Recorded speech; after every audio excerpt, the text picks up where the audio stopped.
What's going on, bottom line viewers? We are here live for your NFL Week 14 picks and preview for this new week in the NFL. It is Week 14. That means we are 1 week closer to the NFL playoffs and deciding who will be playing in January, and I'm excited. I don't think there's a great card in front of us here for Week 14, but I do think it's a pretty interesting card. There's some games that will mean a lot in terms of the playoffs. There are some interesting matchups for sure on the card this week. I mean, you look at the thumbnail, the Bills and the Bucs. That was one coming into the season that a lot of people were excited about. We have a Monday Night Football game that is going to be promising and really, really interesting. We've got an LA Rams-Cardinals matchup in Arizona, which should be really good. The Thanksgiving game, or I should say the Thursday night game, not Thanksgiving. We're past that, Mitch.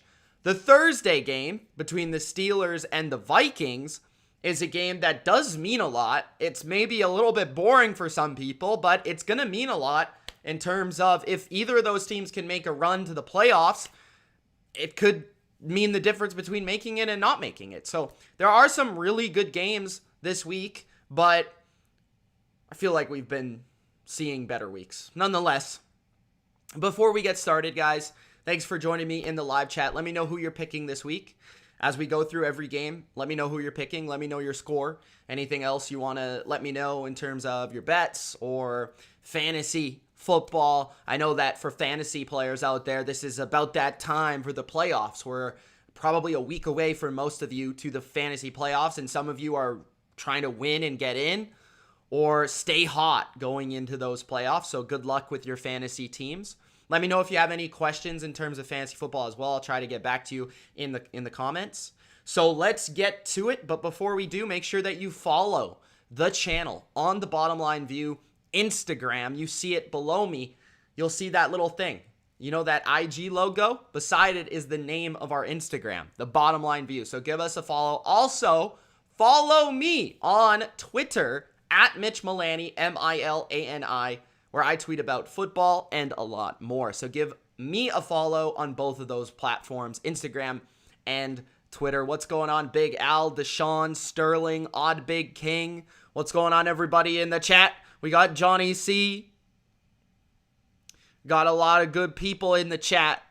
Appreciate all you. You guys see my jersey. You guys see it. I think you see it. It's a Boto jersey. The GOAT himself. Boto. The jersey arrived. And I want to give a shout out to Boto before we get started, all right? I don't know if Boto is here yet, so maybe I should save the shout out till he gets here. I'm not sure. What do you guys think? I'm not sure if he's coming, though, so I don't really know. But, yeah. I guess I'll shout him out if I see him in the chat. But I do want to give a shout out to Boto Winter. You see the number 47 right here. That is Boto, the GOAT, the only BLV Hall of Famer.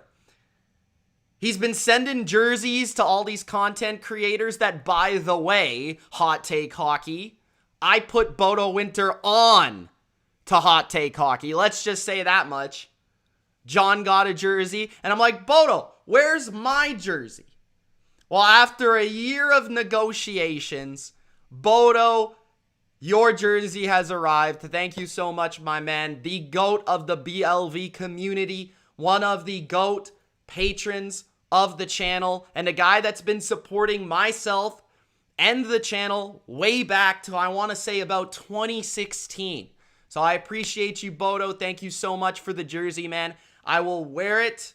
I will hang it proudly, even though it is absolutely disgusting looking. It is a Pittsburgh Steelers jersey.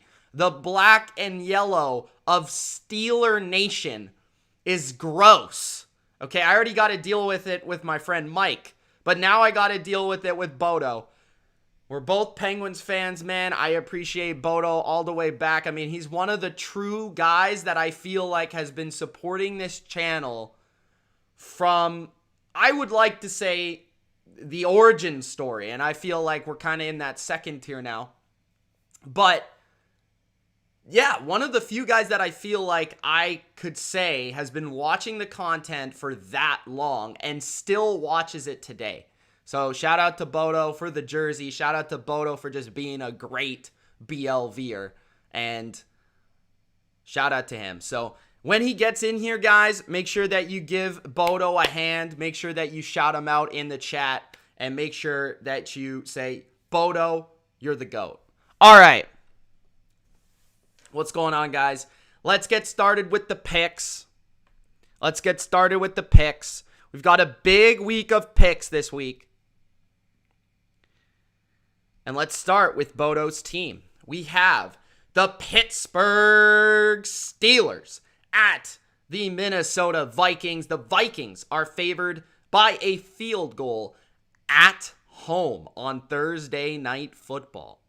This is a game that I'm going to be quite honest with you. I don't want to pick either team. I honestly feel like both teams absolutely, positively stink. But here's the thing. I just ranted about the Minnesota Vikings on my NFL review show. And I talked about how I'm done with the Vikings. I couldn't believe it that Mike Zimmer wouldn't blitz a quarterback, Jared Goff, who is afraid of his own shadow. So for that fact, I'm not even going to get into the X's and O's. I'm not even going to mess around and talk about the matchups. I simply cannot give the Vikings my support. I can't. After what I just did on Tuesday, I can't pick the Vikings. I would be a hypocrite if I picked the Vikings to win this game. I don't care who wins this game. I would be a hypocrite if I picked the Vikings. I am picking the Pittsburgh Steelers. Boto's team. The jersey is behind you. I am picking the Steelers to upset Minnesota in their building on Thursday Night Football. What's my score going to be? My score for this game, 23-20, Pittsburgh. And how I'm going to see it going? Defensive game. Steelers defense makes more plays in this game. Here's a key matchup to look for. Christian Darrisaw, tackle of the Vikings, hurt in this game.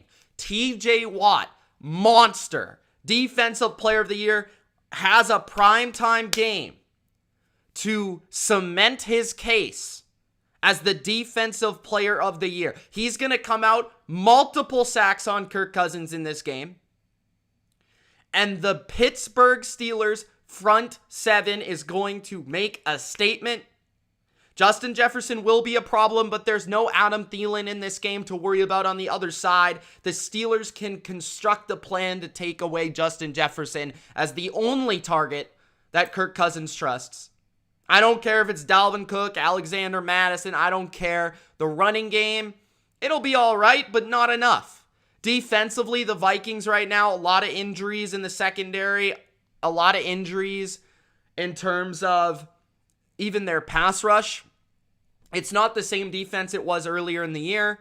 And I feel like Ben, he got a little bit of momentum versus the Ravens late in that game. I'm not saying the Steelers are going to light the skies up by any means, but they certainly have advantages on the perimeter at wide receiver versus the Minnesota cornerbacks. I'm not super afraid of the Vikings pass rush in this game, and I do feel like the way that Minnesota's been defending the run this season, that the Steelers can get a little bit of a ground game going to help Ben stay upright and not consistently be in bad third down situations. So for that, I feel the Steelers can come out with the upset, and I would take them with the 3 points in this case. I would go with the Steelers to win it And that's for my boy Boto. All right, let's get to Sunday. But before we get to Sunday's games, guys, make sure that you do Gronk spike that like button. Don't forget to subscribe to the channel for more bottom line view just like this. Also, Gronk spike that notification bell for the latest upload. What's going on? Christina, Old Man Mob, is asking me a question. So before we get to that, let me answer your question because that's what I'm here for. He says, Mitch, in your opinion, if there is a missing piece for the New England Patriots to go to the Super Bowl, what is it? I am going to say that it would be a number one target that a defense has to respect. A number one wide receiver or tight end that has to be double teamed on third down or in big situations.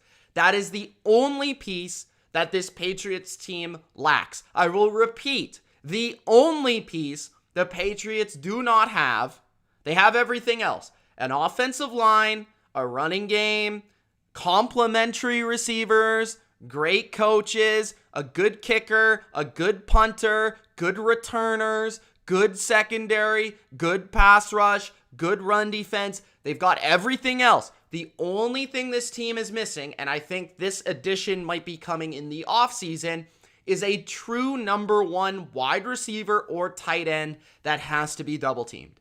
Think Gronk, think Randy Moss, Wes Welker, Julian Edelman, those type of players where on third down, you knew they were getting the ball. And that is what this team is missing. Not to say they can't win the Super Bowl without these players. I think they can, especially this season, but it's definitely holding them back from being like the favorite to win the Super Bowl. If they had that guy, I'd almost pick them right now to win the Super Bowl. We'll talk about the Patriots maybe at the end of the video. They're not playing this week. They are enjoying a bye this week.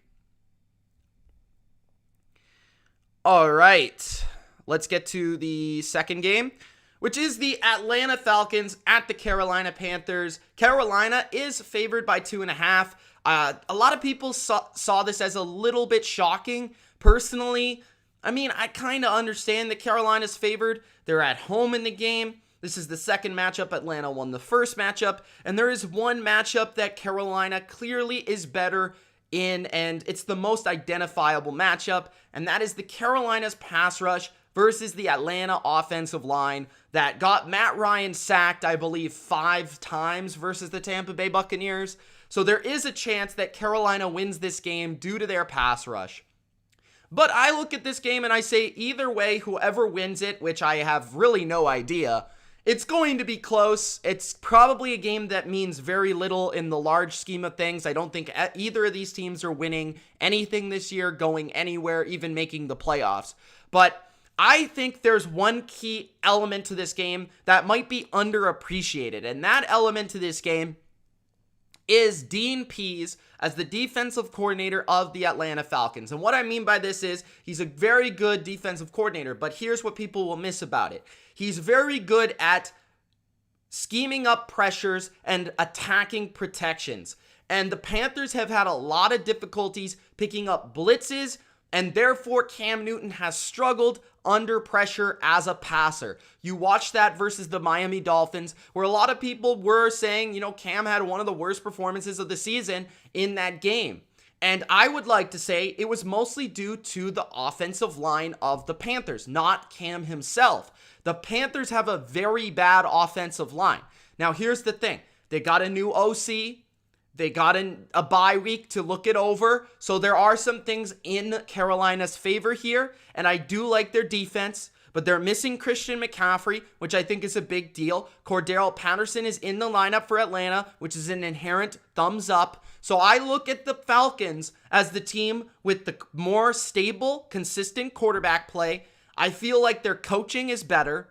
And I think overall, they've played some really good football teams, and the scores look bad. Like, they make them look bad, right? They lost to the Patriots on prime time, and it was ugly. They lost to Tampa Bay last week by 2 touchdowns.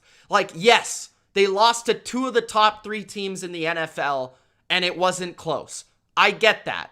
But this is a different level of team they're playing. They're playing the Carolina Panthers. I think the Falcons are just more together right now than Carolina is. Carolina is finding a new identity. And quite frankly, until I see them do more creative things offensively with Cam Newton's skill set, I can't pick them without Christian McCaffrey to beat the Atlanta Falcons. So in this game, I will pick Atlanta to win a close one, and my score will be 20-17 for the Falcons. I mostly feel this is going to be a defensive game, but at the end of things, I think Atlanta's offense, Matt Ryan's ability to dink and dunk his way up the field and protect himself is going to be better than what Cam can do behind this horrific offensive line. So I'm going to go with the Atlanta Falcons 20-17 in this game.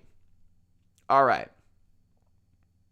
The next game is the Baltimore Ravens and the Cleveland Browns. The Browns are somehow favored in a football game by 2.5. And the reason they're favored in a football game is because they're playing the freaking Baltimore Ravens, who for recent weeks have been absolutely positively atrocious. And their quarterback Lamar Jackson, who Durkant suggests is the greatest thing since sliced bread, he has not been the greatest thing since sliced bread. And by the way, guys, Durkant is trying to get everybody to join the Discord. So make sure you do join the Discord. The link is in the description. That is where our community is located. On the Discord servers of the BLV, you can find all the characters from Turtle to Durkant, the OG Lenny B, Ultra himself. You can find Goldfish and sometimes even Busboy. There are wild people in that chat. If you want to check it out, go check it out. Link is in the description. Now, back to this game. I'd rather talk about Discord than this game because quite honestly, I didn't decide who I was going to pick until 2 minutes before I went on air to make the graphic to pick my score. I think the Browns are a healthier football team in this game. That certainly helps. Here's the big thing that I think helps the Browns, okay? So the Browns played the Ravens 2 weeks ago. They then had a bye. Now, what they've been doing over the course of the bye is correcting their own personal faults and studying the Ravens. The Ravens just recently played the Browns and then the Steelers in back-to-back big physical football games. There is a reason this spread has moved drastically in the direction of the Browns, okay? I don't think the Browns are good, but right now, I think the Ravens are worse than the Browns. And the reason I say that is because their offense can't protect anyone. Their offensive line's terrible. Lamar Jackson is running into pressure. Their run game is extremely overrated at the moment. And their defense has no Marlon Humphrey. They've got no cover people. They can't tackle. Now, I think this game's going to be low scoring because I think the Ravens' run defense will do a good job. But I do think you have to think that the Browns won't lose twice to this team. You have to think that after a bye with another week to prepare, with the Ravens being beat up, Harbaugh literally went for it because he said he had no cornerbacks left. So I get it that Mayfield is an absolute trash can. I understand that the Browns passing game is garbage, but they'll find a way to do enough on offense, I truly believe, versus a undermanned defense in the Ravens at home to win this game. So I'm going to take the Cleveland Browns to win.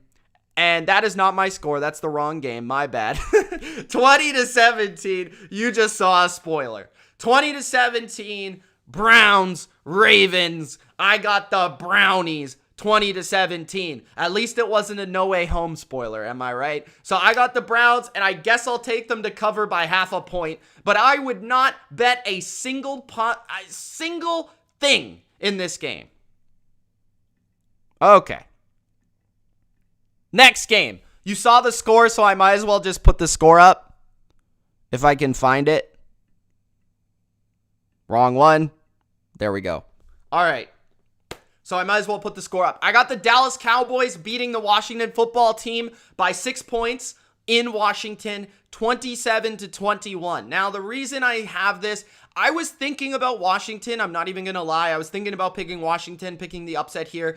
I think what helps Washington is playing in Washington. So Washington is a team that obviously needs kind of some muckied up style of play, right? They need to lean on their defense. They need to be able to lean on their running game, the ability to possess the football. They need all of that to win this game. And I think playing in a place like Washington, where, let's be honest, if you've ever seen a game played in that stadium, the turf is horrible. Like, the footing is horrific. Guys are slipping and falling everywhere. Like, that's going to hurt Dallas's offense, in my opinion, which is a reason I would take the under. But here's my problem with the game. Washington is hurt on defense. Sweat's probably out. I believe he's on the COVID list. The secondary just can't match up with Dallas's offense. Like, they can't.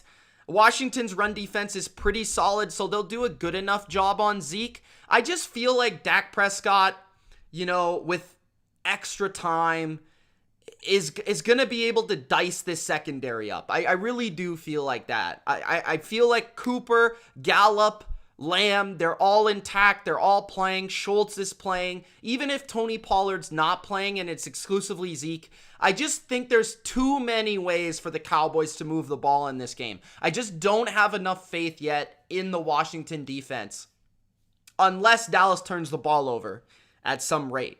And then the other side of the ball, I think Washington can get theirs, but I'm not sure if they can just go toe-to-toe with Dallas, like drive for drive with Dallas. They're going to make their plays. Obviously, they need to key in on possessing the ball. They need to key in on running the ball, but I think Dallas has been pretty good at defending the run for most of the year. I like kind of some of their playmakers will come through with a play, whether that's Randy Gregory or DeMarcus Lawrence. I'm not sure if Gregory's even playing. Parsons has been a regular playmaker for them.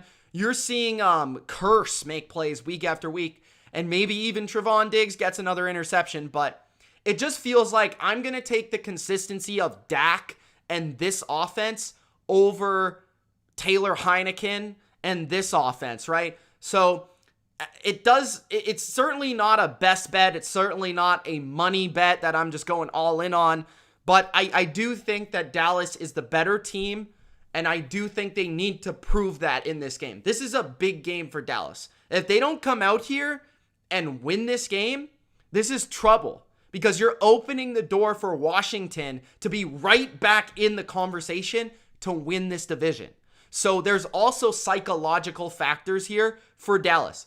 I like the way Washington is playing, but I just feel like the talent is insurmountable and the matchups are insurmountable. So I'm going to go with the Cowboys to win this game, even on the road. Now, the score is 27-21. I do have Dallas covering, though, as well. Okay. Next game, we've got our fifth game, is the Jacksonville Jags at the Tennessee Titans. Jacksonville is, in my opinion, right now, at this moment in time, the worst team in the NFL, and it mostly has to do with their offense. Their offense sucks. I mean, it is absolutely terrible. Like, absolutely horrible.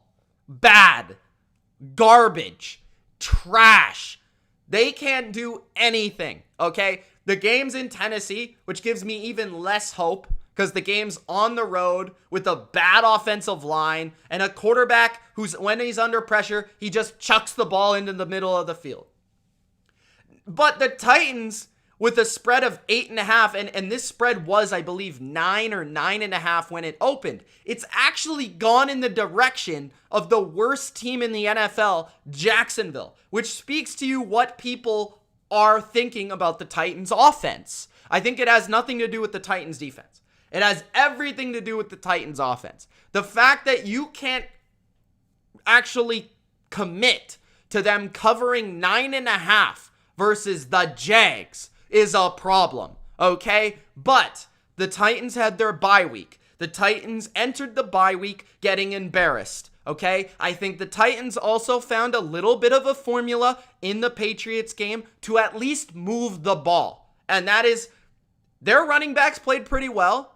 And I feel like if they can do a little bit of that in Jacksonville and minimize Ryan Tannehill without all of his weapons passing the ball, then they can protect the ball and therefore hopefully win the game.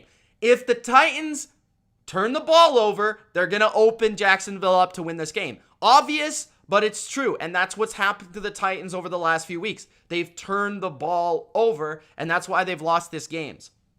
Defensively, the Titans are still fairly good, right? I would put them in that a little bit above average category. I think their secondary can be had, but they're very solid up front.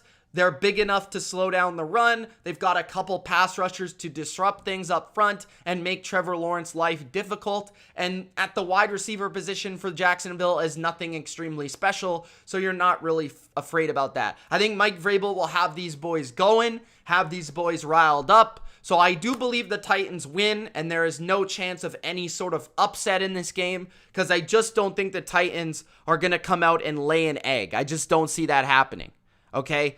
But my score for the game is 20-10. I do think it's going to be relatively lower scoring because Jacksonville's defense plays hard. Jacksonville's defense makes your life difficult for a little while, but eventually they just fall apart because their offense is absolutely terrible. So I've got Tennessee 20-10. Ultimately, they're going to cover the spread, although again, another game that I wouldn't recommend betting on just because I'm not sure how much faith I have in the Titans offense to score points. But being at home certainly helps here. So I'm going to go with the Titans minus 8.5 to cover and to win the game. Okay, next.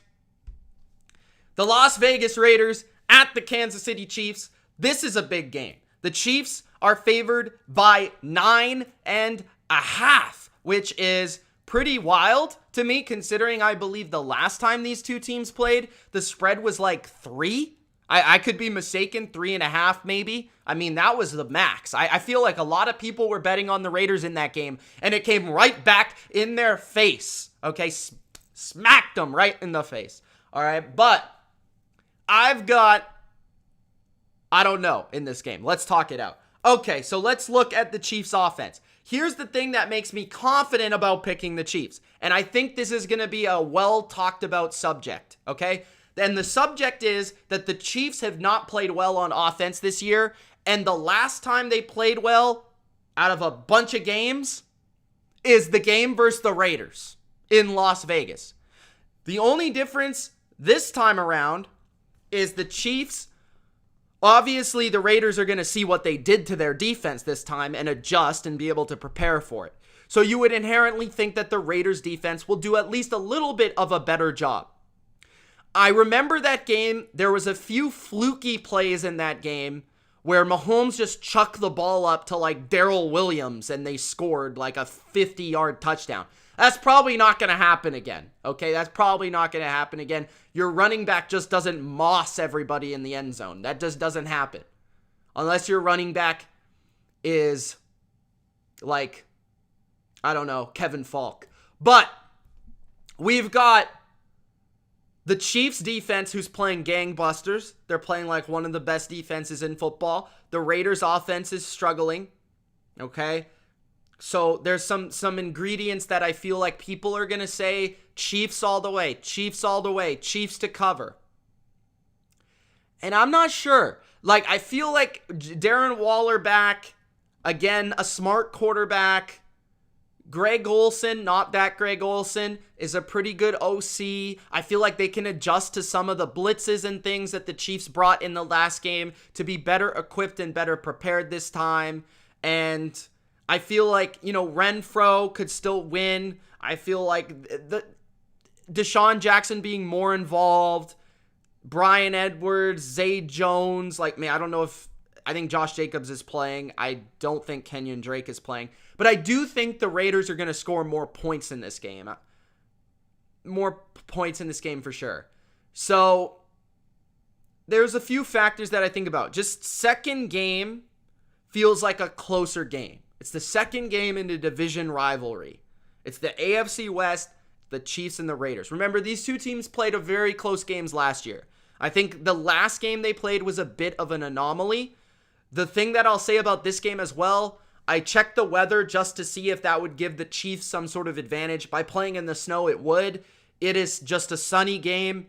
It's a little bit, cold, but not really.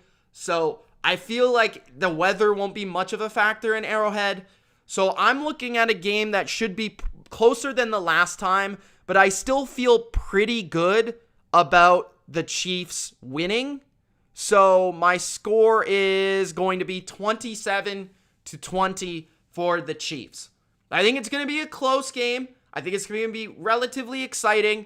I just don't have enough faith in the Raiders' offense to put together that drive when they really need it.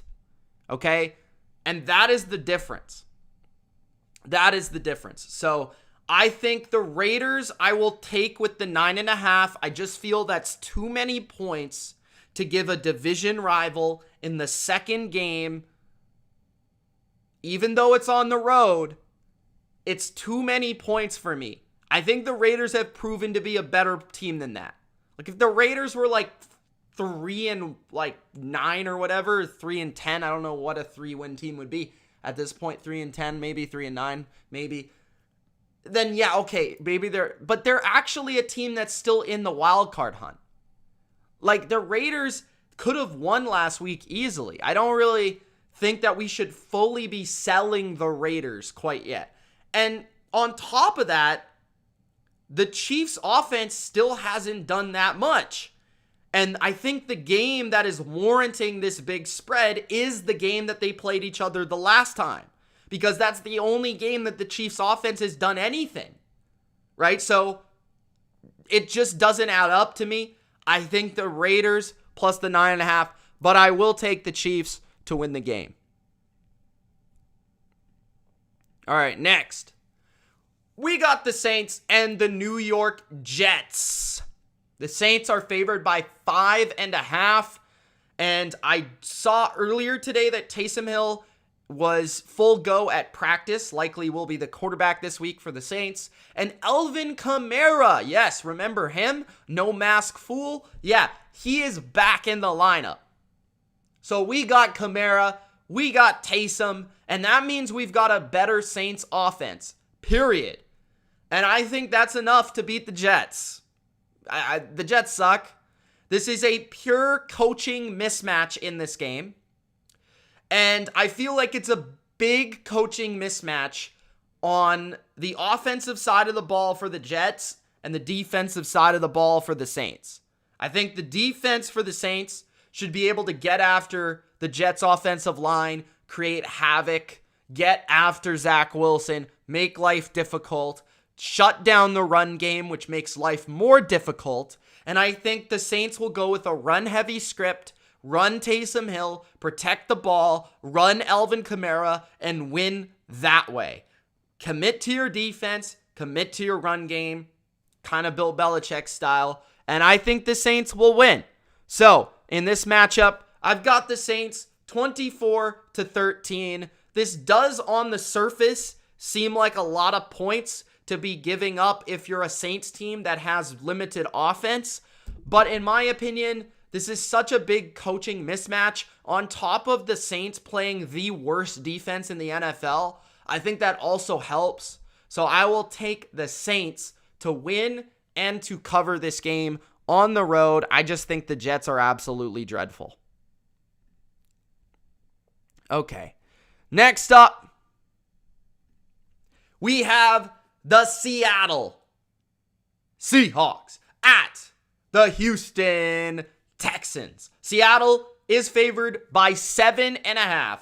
And somebody on my Patreon, by the way, if you aren't already a BLV patron, you can get all of my bets every single week, which I've started to just, when I bet on the game or when I bet on a total, I send it out right away. So you guys get the exact same bet that I just bet.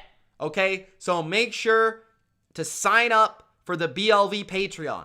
Link is in the description, exclusive content on there, including a little podcast called BLV vs. Consensus. This show is where you will find the absolute worst takes known to humankind by Kevin Durkant, including that the Chicago Bears will make the playoffs. This is a real take. If you want to hear that outlandishness, you will find it on the BLV Patreon, and you get all my bets, most importantly. Also, okay, we've got this game. The Seattle Seahawks, the Houston Texans. Seattle favored by 7.5, and I feel the Texans have officially quit. They just cut Zach Cunningham, one of their highest paid players, one of their veteran defensive leaders. This team is sold. They are selling. They are done. They want the first pick. They're done. Nick Caserio is saying we're going to do everything in our power to lose. Okay? Seattle, on the other hand, is the opposite. Seattle doesn't have their first pick. It's in the Jets. Okay? The Jets have it. And the Seahawks, with their upbeat personalities, Pete Carroll and his juicy fruit gum, and Russell Wilson, they think they can still make the playoffs, okay? So they're gonna win.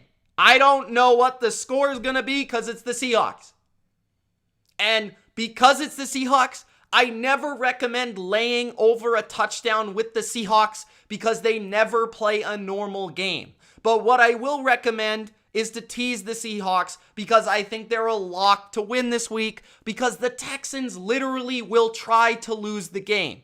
So for that, I'm going to go with the Seattle Seahawks, and my spread will be 30-17 Seattle. Take the -7.5. I will take it. 30-17 Russell Wilson with a 4-touchdown performance, including 2 to DK Metcalf. Seahawks win. Seahawks cover 30-17. All right, we got to take a quick second here because Boto is in the chat.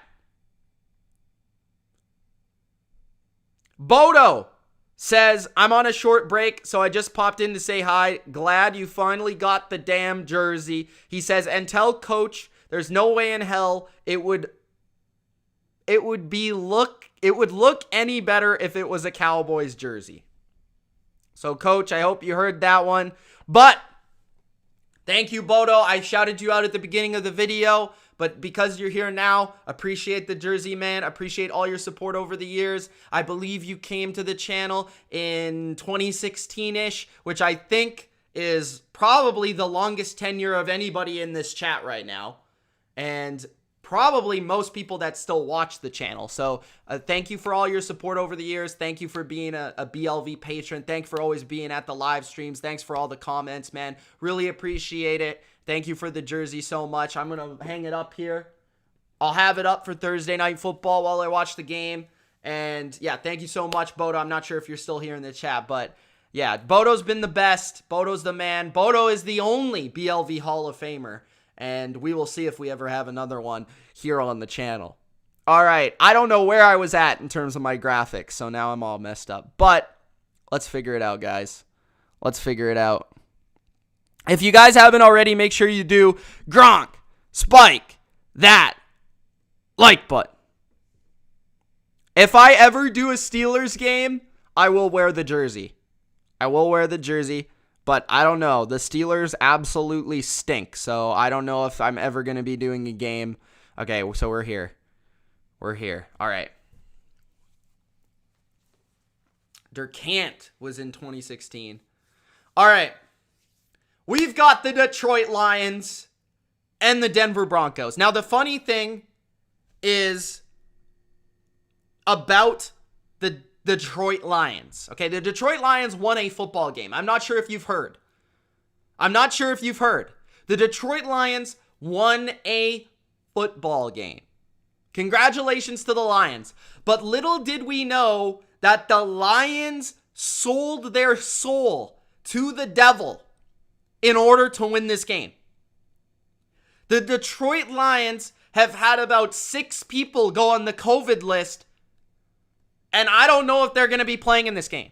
So it makes my prediction entirely impossible. I don't know which way to go. I don't know how this game's going to go. The only thing I will say is it obviously helps the prediction to lean towards the Denver Broncos. But I am so sour about Teddy Bridgewater. Teddy can't complete a pass to save his damn life. Bridgewater inside the red zone. Teddy Bridgewater. Okay? So for that, I have no respect for the Broncos. I am going to pick Denver. Just I have no idea what this. I have no idea how to bet this game. I really don't because of the COVID stuff, and I won't know until we know who's playing. Like Jared Goff was one of them that went on the list. Jared Goff's the quarterback. If Jared Goff's not playing, that's a different football team. I think we know that, right? So it's just a really, really hard game to nail down at all. So for that, I can't really pick it. But let's see where I was at for my prediction, for my score. That is not the right one. There we go. You saw another spoiler. 20-9 Broncos. That's what I got right now. 20-9 Broncos. Yeah, I can't even really break this one down because I don't know who's playing for the Lions. I will say this. I said something similar in the early look is if the Lions keep this one close, it's because they can run the ball in the game. The Detroit Lions have shown a consistency to be able to run the ball on most teams. Their offensive line is pretty good. And if the Lions keep it close, it's because they can run the ball on the Denver Broncos. The Denver Broncos' weakness defensively is to defend the run. But here's the kicker, okay?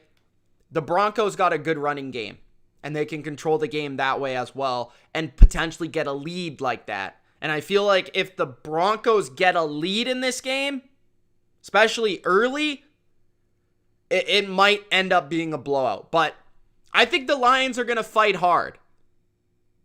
Thinking that some of their players will be available, I feel like it should be relatively close. Like, it's hard for me to believe that the Broncos are going to blow anybody out at this point. So, I'll go with Denver. I just don't know what the spread is going to be in terms of the differential between the two teams.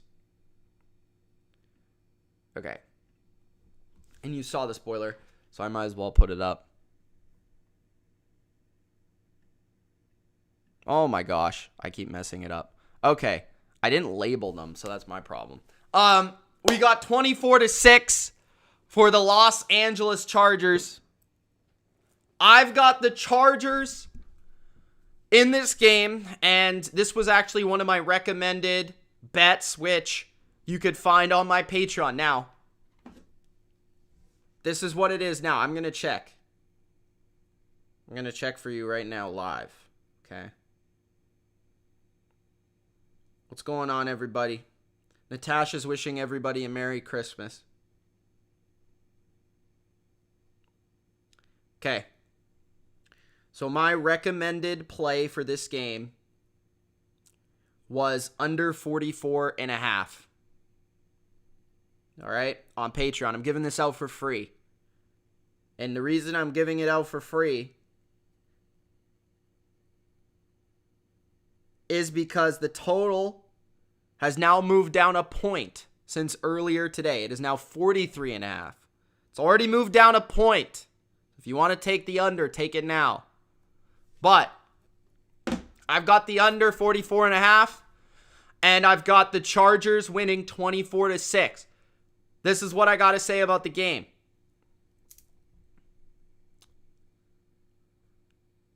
The Chargers have a couple receivers currently on the list. Not Santa's list, the COVID list.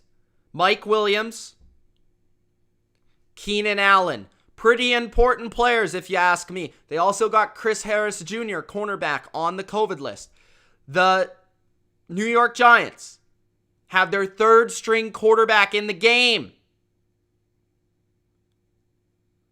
But what I like about the Giants' defense in this matchup, not just the COVID list members of the Chargers, but the matchup between a New England Patriot coaching staff defensively with the Giants versus Justin Herbert. We've seen Justin Herbert struggle against creative defensive coordinators that drop these guys here, send this blitz there. You don't know who's coming, you don't know who's going, you don't know what's going on. The Giants play that type of defense. I feel like that's going to cause a little bit of hesitancy, especially if he at least doesn't have one of his go-to targets, because the rapport, the chemistry between the quarterback and the receivers won't be the same. I like Guyton, but he's not Keenan Allen. I like Guyton, but he's not Mike Williams.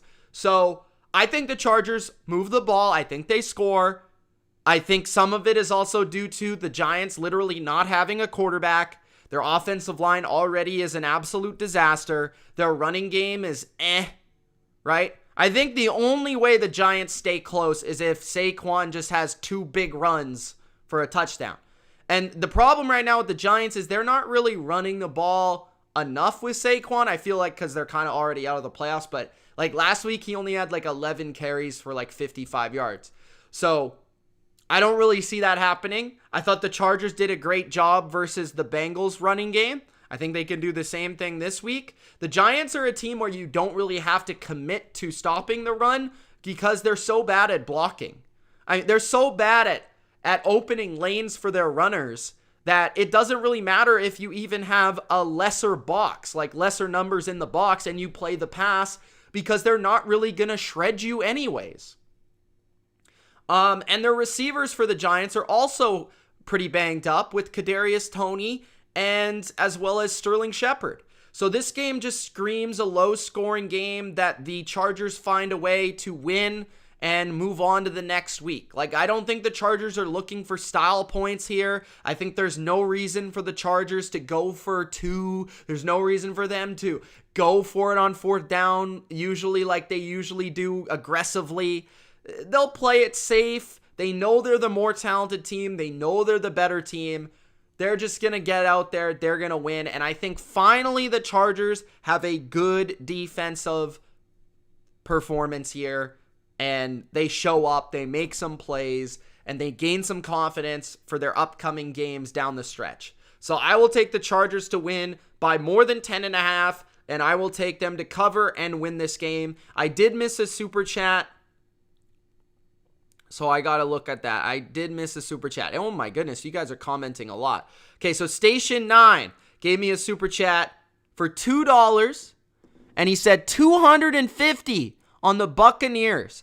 45-14 over the Bills. They're super overrated, he says.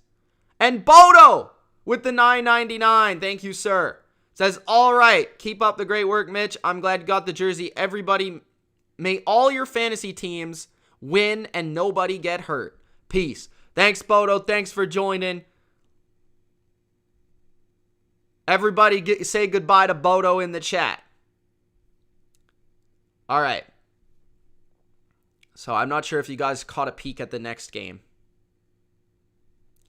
But it's the Tampa Bay game. So I might as well put it up. Where are we at? That's not the right one. There we go. Okay. What's up? We got a lot of commenters. Nice. Hey, we got 132 people in here. If you want to support me, you got to support the algorithm. Okay, YouTube is very picky. If you want to support me, you got to Gronk spike that like button. And if you're watching this and you're not a subscriber, but you watch my picks every week, subscribe to the channel. Subscribe to the channel and become a BLVer. Let's go. All right, so we've got the game of the week. You guys see my prediction. You guys see my score.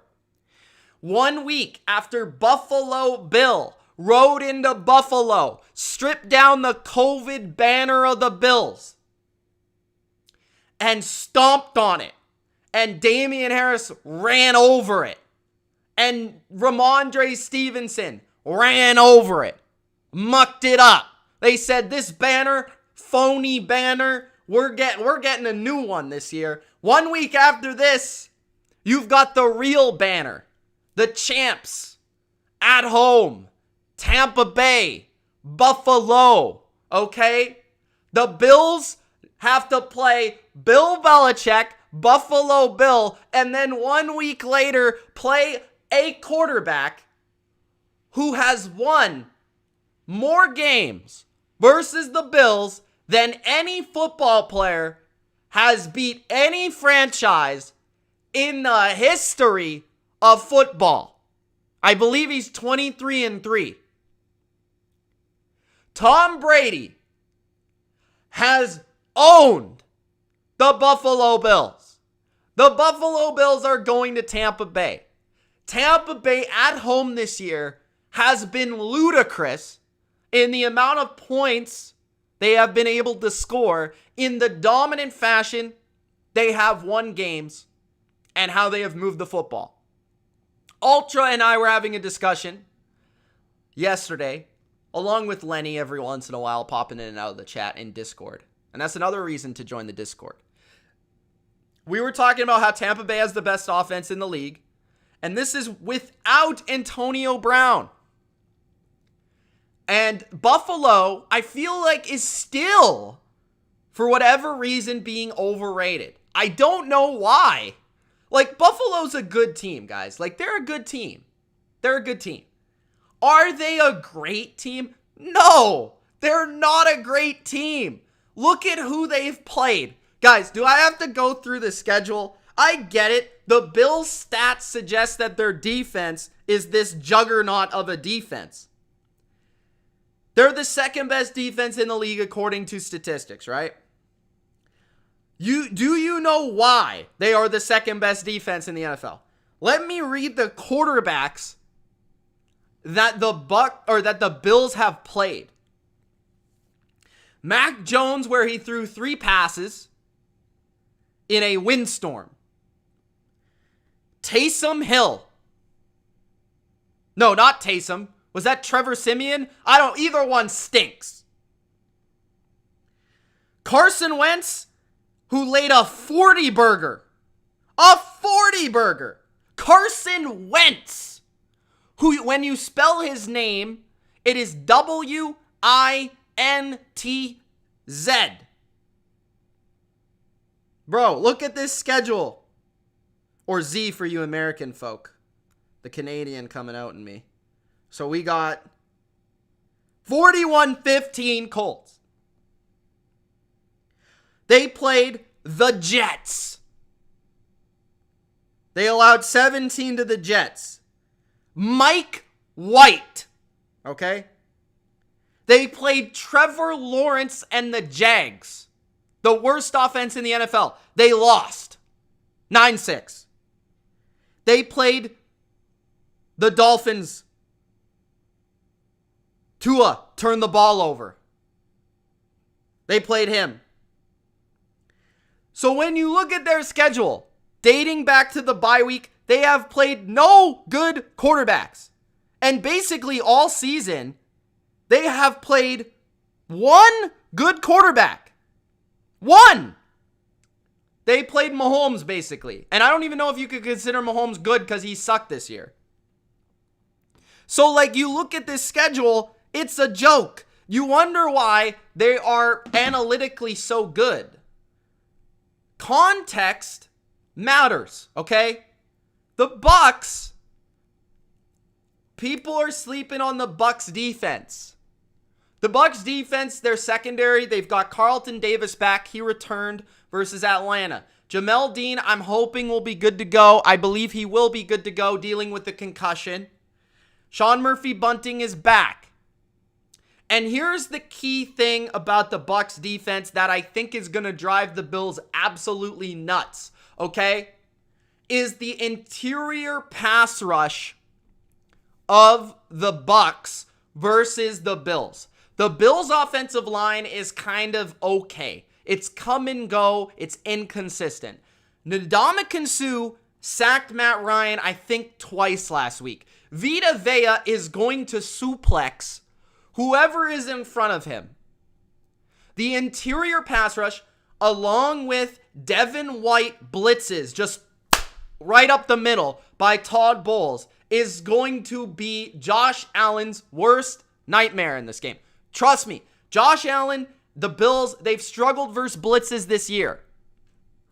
I think as long as the Bucs contain the edges and they get that rush up the middle, they're going to find success defensively. Because I look at the secondary, the corners, and the receivers, and as good as Diggs is, I'm not scared of Cole Beasley. I'm not scared of Emmanuel Sanders.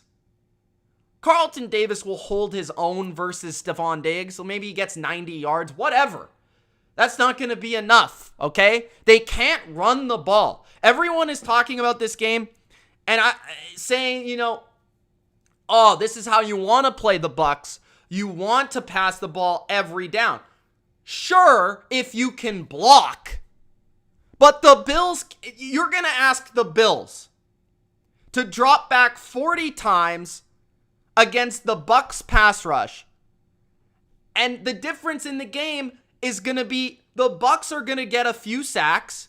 They're probably going to get 1 or 2 turnovers. And that's going to be the game. Right there. Because on the other side of the ball, guys, I haven't even got to this side of the ball. How are the Bills going to slow down the Bucs? This almighty defense, okay? They've got no Tre'Davious White. They've got good safeties, but those safeties are still crying about the Patriots game, so you might as well take them out of the game.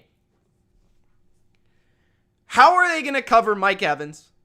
How are they going to cover Chris Godwin? They're going to put Levi Wallace on Mike Evans?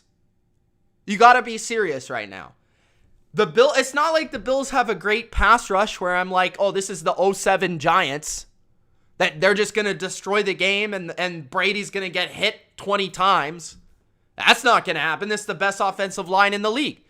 Then you throw in Leonard Fournette's probably going to run for 5 yards a carry because the Bills can't play heavy box in this game because if they do, they're going to get torched.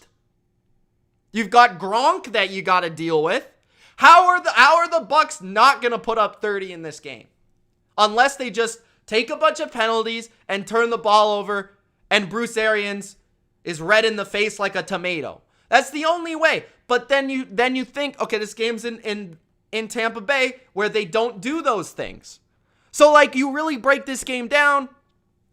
The only chance the Bills have to win is just a bunch of big plays, trying to beat the blitz and throwing it up top. And I don't even know how their defense is going to win. Just pray that they run the ball for 3 yards a carry on first down. Honestly, this spread shouldn't be 3.5. The Bills could be the most overrated team other than the Ravens in the NFL right now. I get it. The game was close versus the Pats. Bro, I think when you go back and watch that game, the win didn't really even impact the Bills all that much. Belichick just locked them up. I think this defense is overrated. I think this offense is overrated. And even bigger to the point, okay? The Bills are scarred. The Bills are rattled. The Bills were embarrassed. And a lot of teams can bounce back from that. But the Bills seem like their headspace is just effed up. Bro, they're pouting about all this stuff from the last game. Sean McDermott is a joke, a clown. I have nothing good to say about this team right now. They're just effed up. I don't know what to say. They're effed up. If the Bucs get a lead in this game, it's over. It's over. The Bills have to play great at the start of the game. If they don't, they're going to start to question everything about them. The Patriots just stripped their manhood from them. I'm not even joking. I'm not joking. This is legitimately what I think. The Bills are unraveling right now. Thanks to that game. Unraveling. I've got the Bucs. I don't know if I got to say anything more than that. I might be being kind by the score, by the way. I don't know. I'm not trying to get too ahead of myself with the score, but yeah. All right. Next, we've got a game that I have no idea how I'm going to predict this game. Has anybody seen the injury report for this game? Anybody? Like, look at the injury report for this game. The Niners have like 12 people hurt. The Bengals have like 10 people hurt.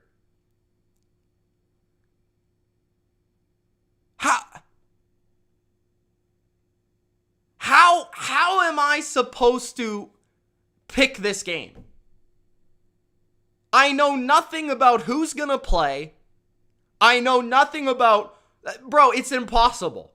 Use your Google machine and look the injury report up. Like, it's ridiculous, and it's a lot of key players, too. The one thing I'll say about this game is I feel like if both teams are relatively healthy, I think that it's going to be a high-scoring game because I think there's a legitimate problem with the 49ers defense. Like, the 49ers defense is not good. Like, they can't cover at all. At all. Like, the Bengals should probably just spread them out and dink and dunk their way, pick their matchups, and just throw it to the guy that they can't every play. Like, if I was the Bengals, I would just go 5 wide and go, bam, Boyd. Bam, Higgins. Bam, Chase. Bro, it's matchups across the board for the Bengals in this game on offense. They got matchups everywhere. Just get the ball out quick. Cut his pinky off. Joe Burrow's pinky. Don't need it anymore. And just throw the ball. On the other side, the Bengals defense is pretty good versus the run. Right? I didn't think the Chargers had a lot of success doing that. Where the Chargers had a lot of success was throwing the ball deep. A lot of times Herbert was just chucking the ball one-on-one to Mike Williams or Keenan Allen and they just catch it. Like, I think the Bengals need this one really badly, and I think they are the better team. I think they're the more well-rounded team. Now, I think Shanahan's a better coach. But honestly, I think the Bengals have the better quarterback. I think the Bengals have the better skill players. I think the Bengals have the slightly more consistent defense with better cover people. I think the Bengals are better. They should win this game. They're at home. Now, if Jimmy Garoppolo plays good, the Niners have a chance to win. And if Deebo Samuel plays, the Niners have a chance to win. If Deebo doesn't play and Elijah Mitchell doesn't play, this becomes a best bet for the Bengals. Because those are two players that the Niners have not been able to replace. They have not replaced Elijah Mitchell in the backfield. They have not replaced Deebo Samuel. And I like Ayuk. I love Kittle. But that's not enough to beat the Bengals, who are going to score close to 30 points in this game. Probably high 20s, because the Niners can't cover these receivers. They just can't. So, in my personal opinion, I have the Bengals. 27-24. I'm hoping for a close, competitive football game. I'm hoping for health on both sides. And I will take the Bengals a week after everybody thought they would beat the Chargers, and now they're going to come back and say that, oh, the Niners are the better team. Nope. Take the Bengals. All right, take the Bengals. That's what I'm going to say about that.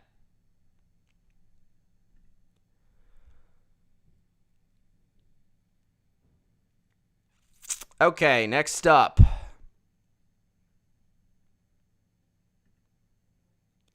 We got 2 games left, people. 2 games left. Hold on. The Chicago Bears at the Green Bay Packers. The Packers are minus 12.5 in this game. The Bears are dreadful at football. They are absolutely dreadful. They can't do anything right. Their defense is hurt. Half of them are on IR. The Bears before the year had 5 good defensive players. They're all hurt. The Packers are the best team in football, according to many. They are getting healthier. There's no reason this game should be close. In fact, I think the Packers win, and the Packers should probably cover as well. My score is 28-10.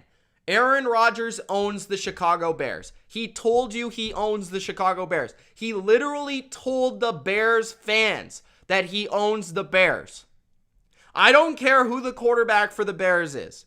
I don't care if it's Andy Dalton. I don't care if it's Justin Fields. I don't care if it's Jay Cutler, Rex Grossman, Kyle Orton, Jim McMahon. I don't care who the quarterback is.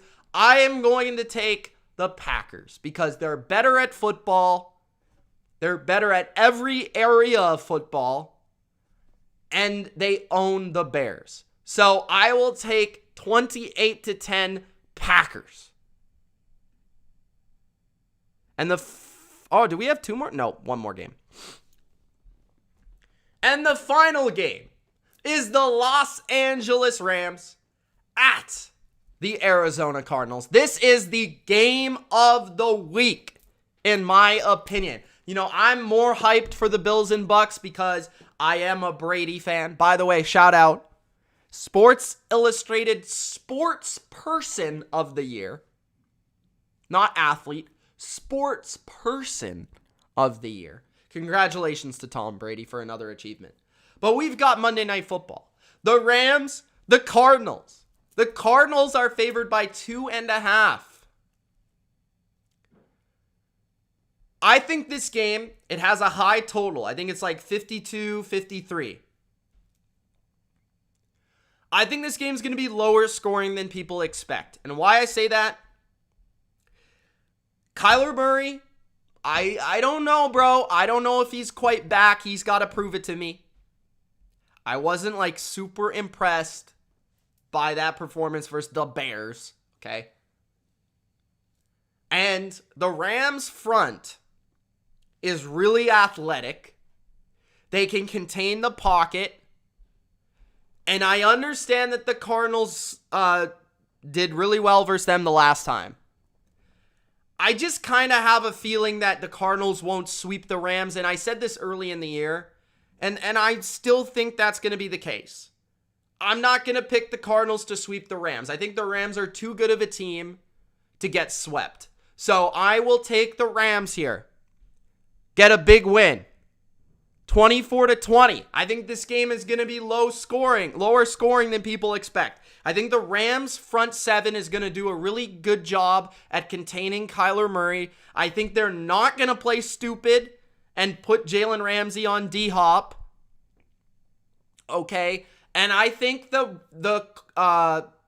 Rams are going to look at what the Packers did on offense. They're going to run the ball more, okay, in this game versus the Cardinals than they did the first time. They're going to run the ball more. They're going to not pass all the time, which is going to invite the Cardinals' pass rush to get after you. They're going to attack the weakness of the Cardinals' defense, which is right up the middle. Run the ball. They're light up front. Run the ball. They don't have big linebackers. Run the ball. Okay? And then they're going to attack them with play action. OBJ is going to have a touchdown in the game. I'm going 24-20. Once they can run the ball, you're going to see a couple big plays down the field from Stafford. And as long as the Rams don't turn the ball over early, I think they can win this one and pull off the upset. This is the time that nobody's believing in the Rams. And this is the exact time you want to jump on the Rams winning this game. I have been saying, I know, I'm not as high on the Cardinals as a lot of other people. And that's part of it. But I think the Rams are going to win this game. Division game, Monday night, Give me the dog. I'm going to go Rams 24-20. Should be a very good game. Wouldn't be surprised if the Cardinals win. I'm just hoping that we see the Rams not self-destruct. And if they don't, I think they'll win. So, I've got the Rams. Now, the Cardinals, I think part of the problem here, both of the defenses, I feel like, I think the Rams have a more of a capacity to run on the Cardinals than the Cardinals do on the Rams, right? So, that's part of it as well. Yeah, I'm going to go with the Rams. Nobody believes in them. Everyone's believing in the Cardinals. That's exactly the motivation the Rams need to pick up a win here. So I'm going to go with LA in the upset. All right, there you guys go. Those are my picks for Week 14 of the 2021 NFL season. I hope you enjoyed. If you did, don't forget to Gronk spike that like button, guys. Help me out with the algorithm. Get as many people to see this as possible. If you have friends, okay, or fans, I don't know, maybe you're a big influencer, maybe you're a celebrity. If you've got friends or fans, let them know about the Bottom Line View. Send it to your friends. Send a little link. Say, this guy's an idiot, but he's entertaining. Send them a link. However you got to do it. Tweet it out. Put it on your Instagram. Send it out. Say, watch this guy's picks. You can fade him or you can ride with him. All right?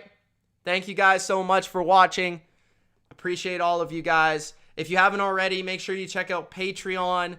Check out Discord. Discord is completely free, but you get all of the announcements for all of my videos when they come out. You can join the community, talk about NFL, talk about everything else from movies to basketball and more. We're actually starting a Madden League, so if you're interested in that, check it out in the Discord.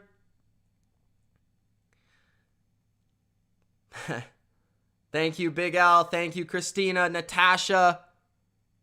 Big Al says good night. Todd, Anthony, Durkant, Station 9. Thank you, man, for the super chat earlier. Ultra. Peace, everybody.